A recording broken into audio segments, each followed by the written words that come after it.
How is it week 3 already? It's blowing my mind, but welcome back. This is week 3 of the 10k and half marathon 9-week follow along program. However, stop.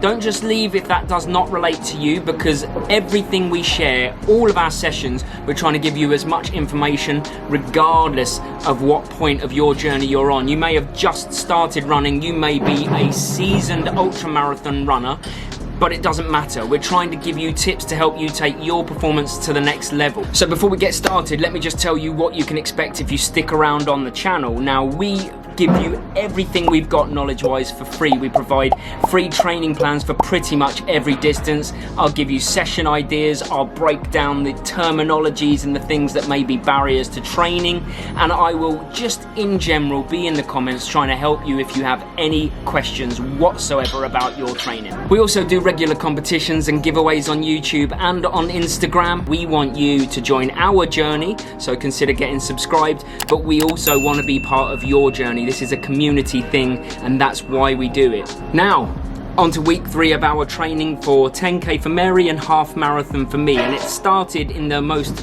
brutal way that we could fashion, and that was with a kilometer repeat session on the track that we actually made a full video about here. This is a cheeky little session you can do on the track or on the road, and it can take you to some pretty dark but also some pretty euphoric places. It's basically running 1 kilometer efforts on repeat with a rest in between, so bring your big boy or big girl pants. All in all though, it can be hugely beneficial regardless of which distance you're training for, and it also teaches your body and mind to deal with discomfort and still be okay. But check out the full video of our experience after you've watched this video.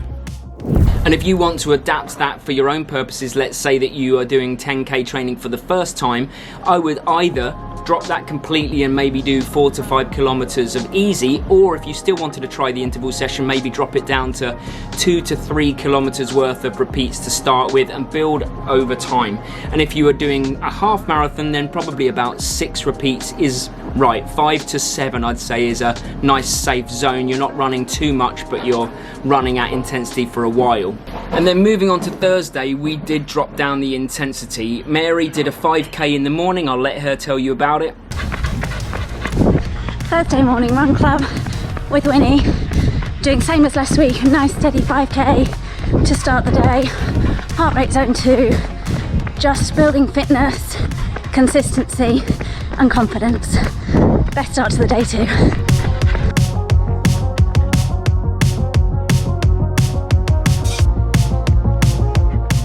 And I did an easy 10k in the evening. I'm gonna let me tell you about it, but just not the me here, the me running. This is almost entirely a run for my soul, which sounds a bit over dramatic, but let me try and explain, because it isn't about the physical and it's not about connecting to the love of running. I just, you know those runs when you just need it, you just need this run. So this run is a 10k base run.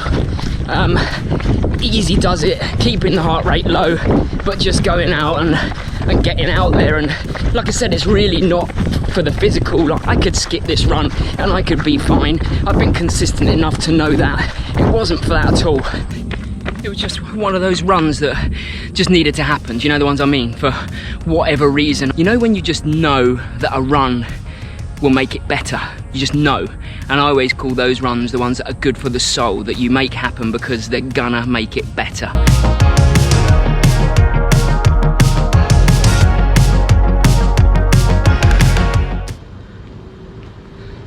I'm sure I'll say more about it once I've reflected, but just good for the soul. And again, if you want to adapt that for a first time, then I would say actually Mary's 5k is around where you want to be running. And for me, you don't need to be running 10k on that run. It could be anywhere between 7 to 12k, depending on your experience. Then Saturday, we were really starting to feel the pinch. We were at that point when fatigue was really starting to set in. We were at the beach, but we still decided to go for our run. But it was a short recovery run to do what we always preach about, which is connecting for the joy of it. And I think you'll agree it was a pretty joyous run.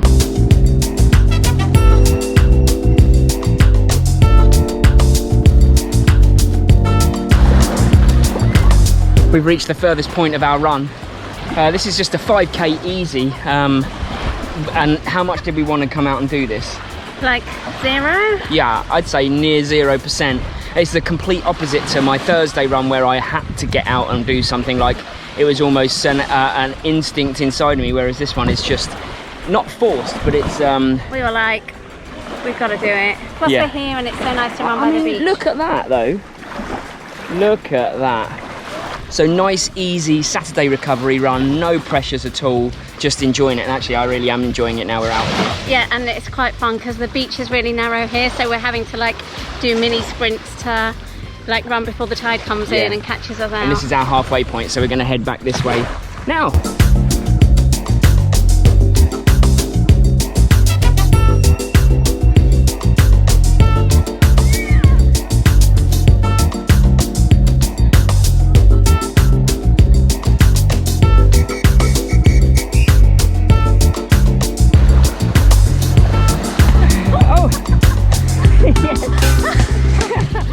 Which leads us to the Sunday long run, our long run. Now last week was 17 and 15 kilometers. This week, very different because it was 10 kilometers. Let me explain. As I've mentioned many times before, the third week of a block often leads to high levels of fatigue, and today was no different. And we chose 10 kilometers because we felt every single step of it on the soft morning sand. That was a run worth easily 12 to 14 kilometers on road. It was tough, mentally and physically, but as always, very rewarding. And if you're in week 3 of a 10k training block and it's your first time, I'd suggest a distance of around 5 to 6 kilometers would be fine. Half marathon, a long run of 12 to 14 kilometers is good in week 3. Now that was our 4 runs. That was the kind of meat of the training, if you like, but what else did we do around it? Well, let me show you my Training Peaks screen right now so that you can see. Of course, I actually did an hour's worth of strength and conditioning plus a swim. I was going to swim Monday, Wednesday, Friday, but commitments and busyness saw that not happen. But again, I'm not stressing too much about it because the other thing I want to talk to you about is consistency of approach. You see, you can find lots of frilly sessions, you can find sessions that push you to the maximum, you can find all sorts of sessions to cater for your needs. But my argument would be actually is that consistency of approach is better than trying tons of different sessions during your training. I don't change my sessions very much. I have a stock, maybe 5 or 6 that I stick to, but I stick to them and I try and apply them consistently.